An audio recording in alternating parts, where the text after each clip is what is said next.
Well guys, as you probably know, last week I went ahead and went on vacation, a planned vacation to go on this cruise. And what happened on the week I go on vacation? Well, the stock market has its worst week since 2008. And there's a running joke that every time I ever go on vacation, the stock market does terrible.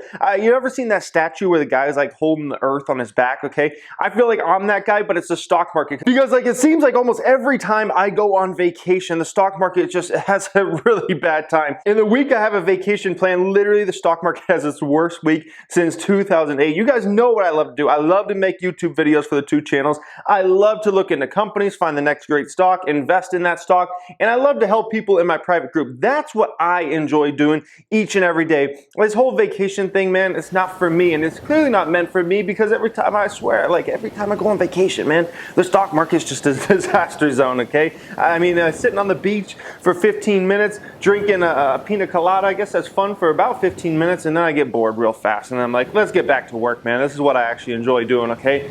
Dow up huge today. Look at the moves in the market here today now that I'm back in town, okay? The Dow Jones Industrial Average up 761 points, a 3% upward move. S&P 500 here today up 80 points, 2.73% move. Nasdaq's up 228 points, 2.66% move. Look at the Dow chart here today, okay? Starts out pretty good, then it goes down. People are like, oh man, maybe it's gonna be another rough one out there, and then it just shoots up and shoots up and shoots up. Now, there are a few hours left in the trading day, so we'll have to see where things shake out. Maybe these gains evaporate, maybe it keeps going, maybe we finish even higher than the market is at right now, but needless to say, there's a few hours left in the trading day, and right now, as of recording this, we're pretty much almost at the highs of the day, okay? Look at the Nasdaq chart, it's the same exact thing, just a lot of strength over the last few hours in the market, and we'll see where things, shake out over the next few hours. There's some stocks making some big upward moves here today. Look at Tesla stock. Tesla stock's up $58.88 a share as of right now, almost a 9% move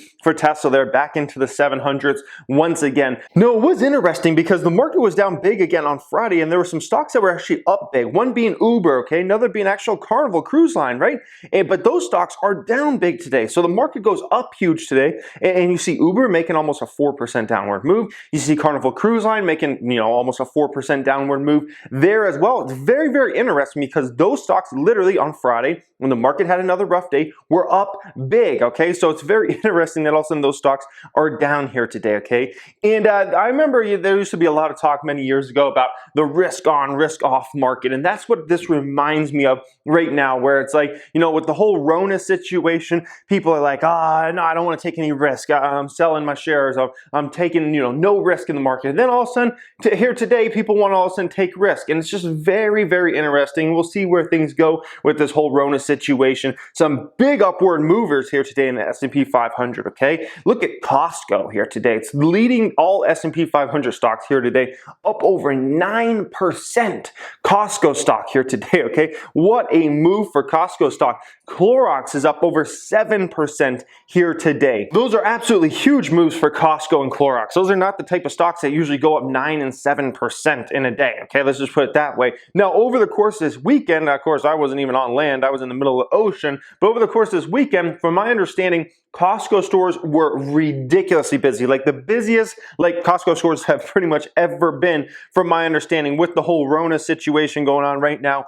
People are trying to get water and TP and paper towels and everything. Literally the Costco stores were running out of these type of supplies, like water, toilet paper, paper towels. It was crazy. You can see a ton of pictures online about it, videos, and if some of you guys experienced this, you actually went to a Costco or something, when it ended up happening. This reminds me a little bit of something, basically a stock I was involved with many years ago. It was a company named Cabela's, okay? It was a hunting and an outdoor type store, fishing store, right? And they had these massive stores that were 100,000 square feet. And I love the business model of this particular company. And part of their stores were dedicated, 10 to 20% of the space was dedicated toward, basically weapons and bullets and those sorts of things, right?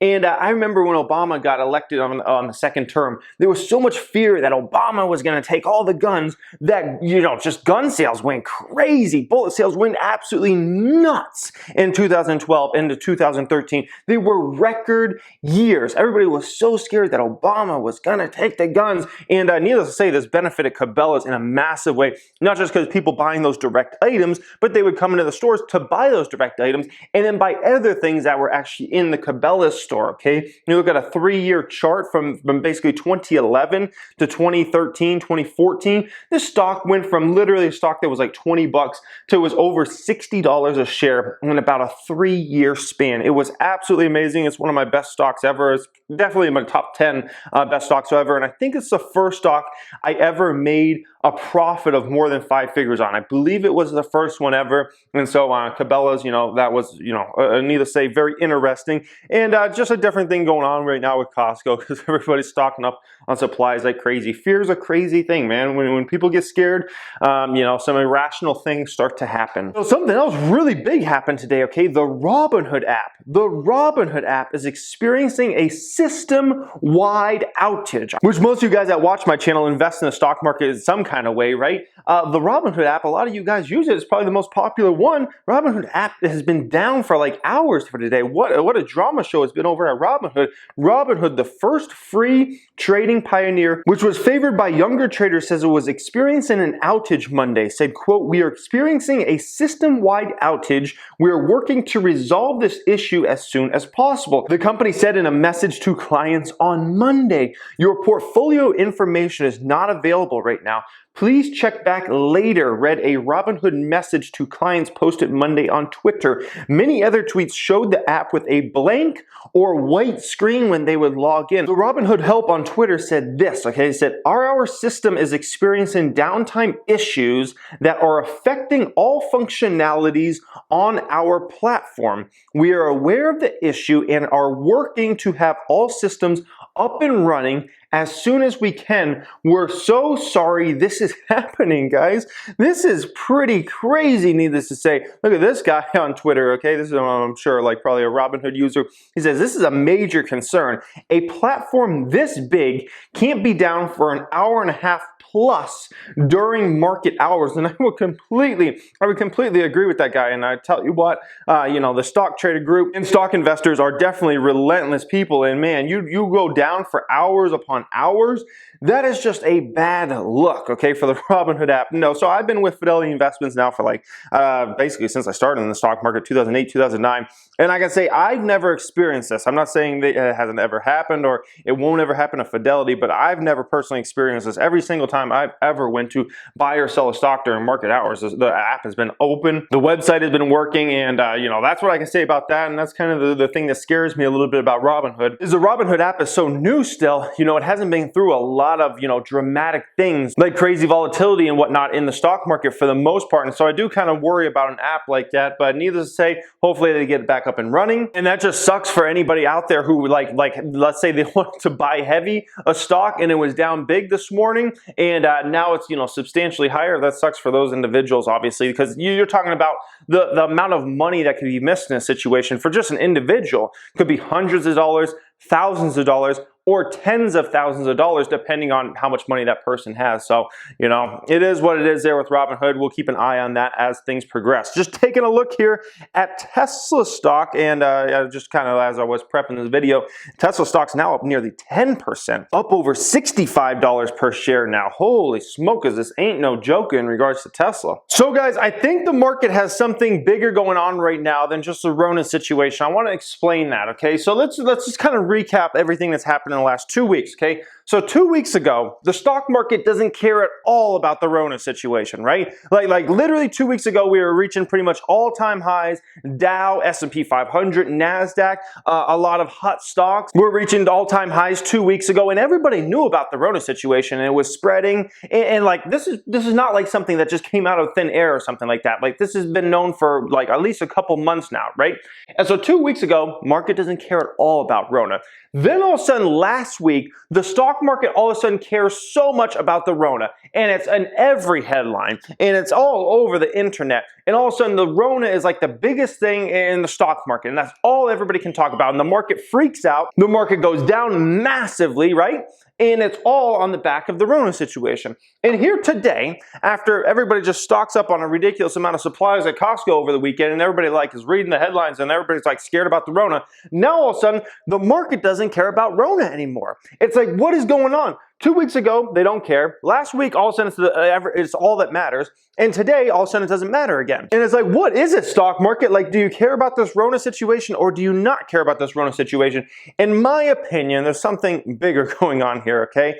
In my opinion, what is actually happening is what we've needed, an actual stock market correction. And the market has been looking for something to have the market correct, essentially. Because when you just have a market going up and up and up and up and up, it's not natural, okay? And I've talked about this in several videos in the month of January leading into February, how we needed a stock market correction. Forward PEs were getting way too elevated, man. And it was just producing for not a lot of great deals in the market. And it was having some stocks approach bubble levels, okay? When the stock market just keeps going up and up and up, when PEs start to get to pretty much the most elevated they've been in at least the last 10 plus years, when you start to see things like that, you know you need a stock market correction. And so naturally, the stock market is going to look to the next thing that can scare the market so we can get that actual correction, right? Because usually the stock market doesn't just correct for no reason. Usually there has to be a reason behind it. And the Rona situation is it's the perfect way to get the stock market to go down, correct, and get a lot of these stocks that were at some crazy P's, get those down a bit, okay? And a lot of the stocks that were value stocks that were even, approaching overvalued territory, get those to a little more fair value, okay? And that's what happens when you have a nice size correction, okay? Corrections are natural. You get a correction in the stock market, I would say almost every single year. And sometimes you'll get, 2 to 3 corrections during the course of a year. I would highly doubt this will be the only correction we're going to go through in 2020. We'll probably have more. And this is why I always preach to keep some money on the sideline, because when these corrections happen, a lot of stocks get damaged. If the market goes down 10%, then that means a whole host of great stocks are going to be down 20 to 30%. Because what you got to keep in mind is if the Dow goes down 10%, a ton of growth stocks get hit way harder than that. So this growth stock over here might end up getting hit 20% or 30%. Just because the market went down 10% doesn't mean all stocks went down 10%. Some probably went down a lot more than that. And that's when you actually get some really interesting opportunities in the market to invest money. And that's why you always want to keep some cash on the sideline so you're ready to deploy some cash when you get these type of corrections in the market, which happen almost every single year, if not several times a year. And the market's been waiting for something out there to happen so we could get this correction, and the Rona is that situation, guys. So we'll see what happens. That's obviously going to be a developing situation. I would likely expect more volatility in the market, big downward moves, big upward moves, for the next at least week, if not the next few weeks in general, guys. So hope you enjoyed today's video. As always, hope you enjoy me being back here. Smash the thumbs up button if you did, as always, and leave me a comment down there on what you think about the Rona situation, the stock market in general right now, and some stocks you're buying. I would love to hear from you in the comment section. Thank you for watching. Have a great day.